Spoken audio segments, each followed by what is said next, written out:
তো নমস্কার বন্ধুরা, আবার আপনাদের স্বাগত জানাই দ্য বেঙ্গল লেন্সে। আজ আমরা এসেছি এমন একটা জায়গায় যেটা এখন সোশ্যাল মিডিয়ায় খুব ভাইরাল। কেউ বলছে পুরুলিয়ার কাশ্মীর, তো কেউ বলছে পেহেলগাম অফ বেঙ্গল। হ্যাঁ, আমি কথা বলছি টুরগা ড্যামের।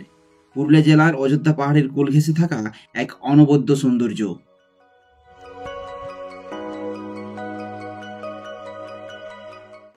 এরপর চলুন জেনে নিই এই জায়গাটা কোথায় এবং কিভাবে যাবেন। টুরগা ড্যাম অবস্থিত পুরুলিয়ার বাঘমুন্ডি ব্লকে, অযোধ্যা পাহাড়ের ঠিক পাদদেশে। পুরুলিয়া শহর থেকে দূরত্ব মাত্র 55 কিলোমিটার। বাইক, প্রাইভেট কার বা লোকাল গাড়িতেও আসা যায়। পুরুলিয়া শহর থেকে টুরগা ড্যাম যাওয়ার এই রাস্তা কিন্তু দুর্দান্ত। চারপাশে আছে সবুজ গাছ, ঘন জঙ্গল আর পাহাড়ে ঘেরা এক অসাধারণ প্রকৃতি, যা আপনাকে আকর্ষিত করবেই আর আপনার ভালো লাগবে, আমি গ্যারান্টি দিচ্ছি।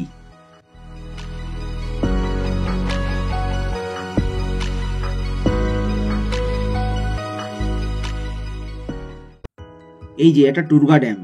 এই গ্রীষ্মে ড্যামের জল অনেকটাই শুকিয়ে গেছে, কিন্তু আশ্চর্যের বিষয় হলো শুকিয়ে যাওয়ার পর যা দেখা যাচ্ছে সেটা আরও বেশি মনোমুগ্ধকর। পুরো ড্যামের বেড জুড়ে সবুজ ঘাসের কার্পেটের মতো একটা দৃশ্য, যা চোখে না দেখলে বিশ্বাস করা কঠিন। তার চারপাশে উঁচু নিচু পাহাড় আর মাঝে সবুজে ঘেরা ফাঁকা মাঠ, যেন প্রকৃতি এই নিজের একটা স্বপ্নের গ্রাম তৈরি করেছে। এই জায়গাটার একটা বিশেষ দৃশ্য অনেকটা কাশ্মীরের বৈশারান ভ্যালির মতো, তাই মানুষ একে ডাকছে পুরুলিয়ার পেহেলগাম নামে। সোশ্যাল মিডিয়াও কিন্তু প্রচুর ভাইরাল, ইতিমধ্যে প্রচুর ছবি ও ভিডিও ছড়িয়ে পড়েছে সোশ্যাল মিডিয়া জুড়ে। রাজর্ষি আর আমি দুজন এসেছি, এখন নিয়ে আসছে আমাকে জোর করে ঘুম থেকে উঠিয়ে পড়া।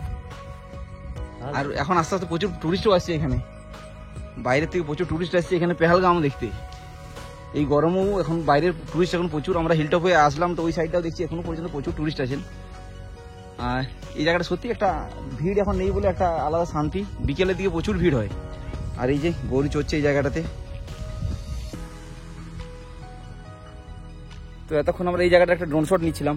পুরো ড্রোন শট একদম দারুণ লাগছে। এখন বিকেলবেলা হলে আরও বেশি ভালো ফুটেজটা আসতো আমার যা মনে হচ্ছে, কারণ এখন সূর্যের আলোটা যেহেতু বেশি আছে, সেই জন্য লাইটটা একটু বেশি ওভার এক্সপোজ হচ্ছে।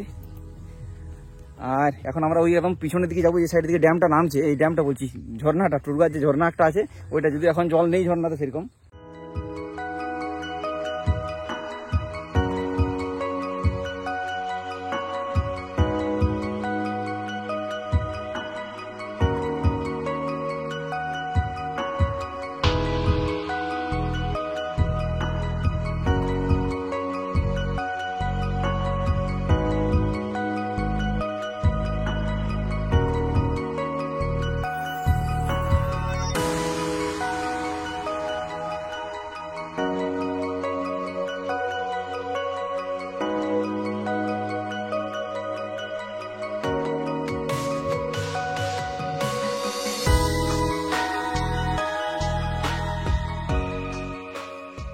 যে নালাটা একদম ড্যামের থেকে সোজা উপরে উঠে গেছে ওই টুরগা যে ওয়াটারফল আছে, ওয়াটারফলটা দিয়ে।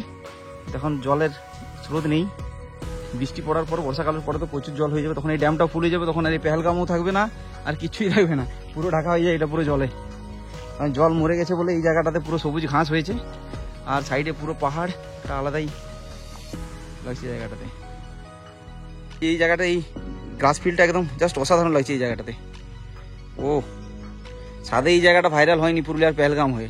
ওই সাইডের ঘাসটা আরো বেশি গ্রিন আছে, এই সাইডের ঘাসটা আস্তে আস্তে তাও অনেক হলুদ হয়ে গেছে, অনেকদিন হয়ে গেছে। তারপরে এখন আগে ফাঁকা ছিল, এখন প্রচুর মানুষের ফুটফল হচ্ছে তো প্রতিদিন। হ্যাঁ একদম সেইটাই। মানুষ মানে দুদিন আসলো, এই যে চকলেটের রেপার বটল সব নিয়ে পুরো ভরিয়ে দিয়েছে। আর যে যত এতদিন ছিল পুরো পরিষ্কার জায়গাটা ছিল, একদম একটা কাগজের টুকরো পর্যন্ত ছিল নেই।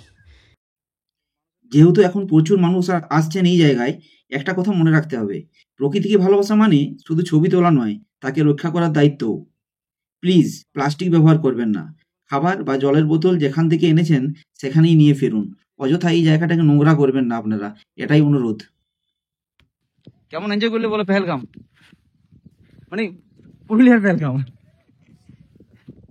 পুরুলিয়ার টুরগা ড্যামের পার্শ্ববর্তী এলাকা পুরুলিয়ার মতোই সুন্দর। পুরুলিয়ার মতোই সুন্দর, মানে পুরুলিয়াতে সব আছে।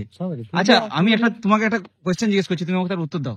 সেটা হচ্ছে অনেকে বলে যে দেখবে যে আমাদের যে পুরুলিয়া ট্যুরিজম আর যে অনেক কি ফেসবুক গ্রুপ আছে না, যেখানে অনেকে কোয়েশ্চেন করে যে এই এখন গ্রীষ্মকাল, এখন কি পুরুলিয়া আসবো, বর্ষাকাল পুরুলিয়া আসবো, মানে সবাই ভাবে যে শুধু শীতকালেই আসা যায়। তো তোমার কি মনে হয়, যে তোমার মতে কি মনে হয়? পার্সোনাল পয়েন্ট অফ ভিউ যে প্রত্যেক কালের নিজের নিজের সৌন্দর্য আছে, নিজের নিজের রূপ আছে। হুম, বর্ষার পুরুলিয়া আসছে, বর্ষার পুরুলিয়ার এক অনন্য রূপ। হুম। বর্ষার পুরুলিয়া, শীতকালের পুরুলিয়া, ওই সেপ্টেম্বর অক্টোবর মাসে শরৎকালের মেঘের সময় পুরুলিয়া, পুরো ওই- কাশ ফুলে ঢাকা থাকবে পুরো তোমার অযোধ্যা পাহাড়।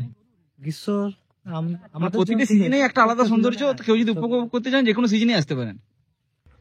এই যেখানে কিছু লোকাল ছেলে এসছে, এই কাদাতে একদম পুরো ওদের দঙ্গল চলছে, পালোয়ানগিরি পুরো কাদাতে। আমরা এতক্ষণ এই পিছন সাইডটাতে যে পাহাড়টার দিকে এসে অনেকগুলো ছবি টবি তুলে অনেকক্ষণ ঘুরে নিলাম এই জায়গাটা থেকে। এরপর ফিরে যাবো, প্রায় 9টা বেজে গেল। এখন তো সূর্যের অবস্থা যে মানে একদম পুরো হাই ভোল্টেজে আছে। তো প্রায় 1 ঘন্টার বেশি সময় আমরা এই জায়গাটাতে কাটালাম। এরপরে চলে যাবো আমরা ফিরে আবার। তো তার আগে একটা জিনিস বলি, যারা পুরুলিয়া আসার কথা ভাবছেন তাদেরকে বলি যে পুরুলিয়া যে কোনো সিজনে আসতে পারেন, শীত গ্রীষ্ম বর্ষা যে কোনো সময়ই, এমনকি শরৎ, যে কোনো সময়ই পুরুলিয়া সুন্দর। আর পুরুলিয়া আসার জন্য কোনো সময়ের নয়। তবে যারা গরমের ভয় করেন, আমার তো মনে হয় কলকাতা থেকে পুরুলিয়ার গরমটা অনেক রিল্যাক্সিং, কারণ কলকাতার গরমে পুরো একদম ঘামে পুরো গলে যাবে, কিন্তু এখানে ঘামের পরিমাণটা অনেকটা কম, কেননা এখানে ওয়েদার অনেকটা ড্রাই, এত হিউমিডিটি পুরুলিয়াতে থাকে না সব সময়। তো পুরুলিয়ার ওয়েদারটা গ্রীষ্মকালটা এমনিতে ড্রাই হয়, কিন্তু বেশি জল খেলে ওয়েদারটা ঠিক আছে, অতটা গরম নেই। কিন্তু রাত্রের দিকে পুরুলিয়া কিন্তু সবসময় ঠান্ডা। তো এরপর ফিরে যাব। বাই বাই পুরুলিয়ার পেহেলগাম, মিনি কাশ্মীর পুরুলিয়ার। আর এখানে ভিডিওটা শেষ করছি। যারা এখন চ্যানেলটা সাবস্ক্রাইব করেননি, প্লিজ ডু সাবস্ক্রাইব, আর পাশে থাকা বেল আইকনটা প্রেস করে দেবেন, যে আগামী দিনে যে ভিডিওগুলো আমাদের চ্যানেলে আসবে সেগুলো যাতে নোটিফিকেশনে ঠিক টাইমে পেয়ে যান। আর কেমন লাগলো এই ভিডিওটা অবশ্যই কমেন্ট করে জানাবেন। পুরুলিয়া, বাঁকুড়া, বিভিন্ন লোকাল জায়গার ভিডিও আমার চ্যানেলে পেয়ে যাবেন, তো একবার সেটাও ঘুরে দেখে নিতে পারেন। ওকে, টাটা বাই বাই, দেখা হবে পরের ভিডিওতে। কমেন্ট করে জানাবেন কেমন হয়েছে, আর অবশ্যই শেয়ার করবেন। টাটা।